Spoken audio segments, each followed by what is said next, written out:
राधे राधे, हरे कृष्णा।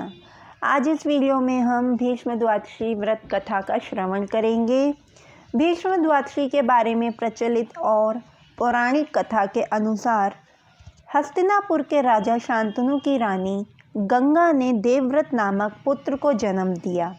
उसके जन्म के बाद गंगा शांतनु को छोड़कर चली जाती हैं, क्योंकि उन्होंने ऐसा वचन दिया था।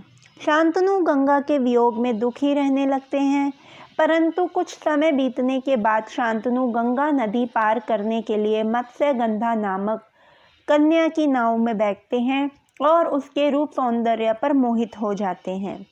राजा शांतनु कन्या के पिता के पास जाकर उनकी कन्या के साथ विवाह करने का प्रस्ताव रखते हैं, परंतु मत्स्यगंधा के पिता राजा शांतनु के समक्ष एक शर्त रखते हैं कि उनकी पुत्री को होने वाली संतान ही हस्तिनापुर राज्य की उत्तराधिकारी बनेगी, तभी यह विवाह हो सकता है। यही मत्स्यगंधा आगे चल के सत्यवती नाम से प्रसिद्ध हुई। राजा शांतनु ये शर्त मानने से इनकार करते हैं, लेकिन वे चिंतित रहने लगते हैं। देवव्रत को जब पिता की चिंता का कारण मालूम पड़ता है, तो वह अपने पिता के समक्ष आजीवन अविवाहित रहने का संकल्प लेते हैं। पुत्र की इस प्रतिज्ञा को सुनकर राजा शांतनु उन्हें इच्छा मृत्यु का वरदान देते हैं। इस प्रतिज्ञा के कारण ही देवव्रत भीष्म पितामह के नाम से प्रसिद्ध हुए। जब महाभारत का युद्ध होता है तो भीष्म पितामह कौरवों की तरफ से युद्ध लड़ रहे होते हैं और भीष्म पितामह के युद्ध कौशल से कौरव जीतने लगते हैं। तब भगवान श्री कृष्ण एक चाल चलते हैं और शिखंडी को युद्ध में उनके समक्ष खड़ा कर देते हैं।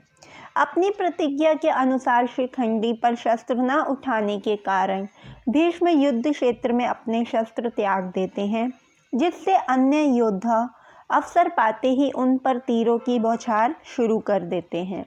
महाभारत के इस महान योद्धा ने शरशय्या पर शयन किया, इसलिए कहा जाता है कि सूर्य दक्षिणायन होने के कारण शास्त्रीय मतानुसार भीष्म ने अपने प्राण नहीं त्यागे और सूर्य के उत्तरायण होने पर अपने नश्वर शरीर का त्याग किया। उन्होंने अष्टमी को अपने प्राण त्याग दिए थे। उनके पूजन के लिए माघ मास की द्वादशी तिथि निश्चित की गई है, इसलिए इस तिथि को भीष्म द्वादशी कहा जाता है।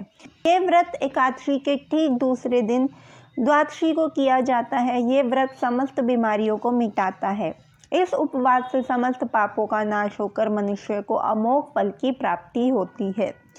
सभी व्यक्ति चाहे वे व्रत करें या ना करें, इस कथा को अवश्य श्रवण करें। इस व्रत का पूर्ण फल प्राप्त होगा। जय श्री राधे।